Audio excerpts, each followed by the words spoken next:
1994లో levy Schumacher అనే ఒక comet Jupiter మీద క్రాష్ అయింది. ఆ ఈవెంట్ అప్పట్లో చాలా పాపులర్ అయింది. దాని సైంటిస్టులు లైవ్ లో కూడా చూశారు. ఇప్పుడున్న జెన్జీ వాళ్ళకే కాదు, 90s వాళ్ళకు కూడా దీని గురించి పెద్దగా తెలియదు. కానీ ఒక ఆస్ట్రాయిడ్ ప్లానెట్ మీద పడ్డం, దాన్ని లైవ్ లో చూడడం మనుషులకు అదే ఫస్ట్ టైం. జూపిటర్ ప్లేస్ లో మన ఎర్త్ ఉంటే ఈ రోజు మన సిచ్యువేషన్ ఇలా ఉండేది కాదు. సో ఇప్పుడు ఇది ఎందుకు చెప్తున్నా అంటే 2032లో ఒక ఆస్ట్రాయిడ్ మన భూమిని ఢీ కొట్టబోతుంది అని 2024లో ఒక న్యూస్ వచ్చింది. దాని గురించి మనం కూడా చెప్పుకున్నాం. ఆ ఆస్ట్రాయిడ్ పేరు 2024 YR4. ఈ ఆస్ట్రాయిడ్ ని ఇప్పుడు కూడా ట్రాక్ చేస్తూనే ఉన్నారు.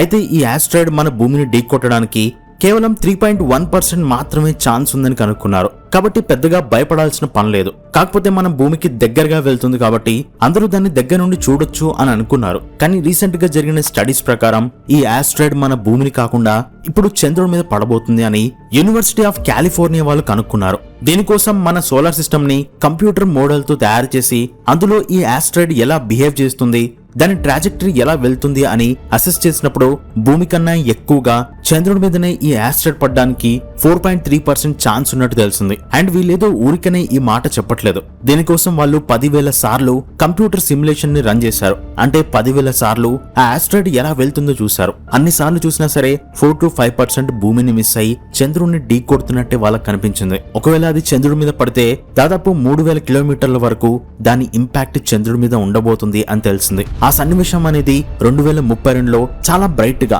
అంటే వీనస్ గ్రహం ఎంత బ్రైట్ గా ఉంటుందో అంత బ్రైట్ గా దాదాపు 300 సెకండ్ల పాటు కనిపించబోతుంది. ఒకవేళ అది నైట్ టైం లో పడితే మనం డైరెక్ట్ గా కళ్ళతో చూడొచ్చు అని కాలిఫోర్నియా యూనివర్సిటీ వాళ్ళు చెప్తున్నారు. అయితే ఆస్ట్రాయిడ్స్ చంద్రుడి మీద పడ్డం దానికేం కొత్త కాదు. ఇన్ఫాక్ట్ చంద్రుడి మీద ఉన్న ఆ గుంతలన్నీ కూడా ఒకప్పుడు దాని మీద పడ్డ ఆస్ట్రాయిడ్స్ వలన ఏర్పడ్డాయి. దాని వయసుతో పోలిస్తే మన మానవ జాతి ఏజ్ అనేది చాలా తక్కువ. అందుకే దాని మీద ఆస్ట్రాయిడ్స్ పడడం మనం ఇంకా చూడలేదు. సో ఈ ఈవెంట్ జరిగితే మన జనరేషన్ చూడబోయే ఫస్ట్ కాస్మిక్ ఈవెంట్ ఇదే అవుతుంది.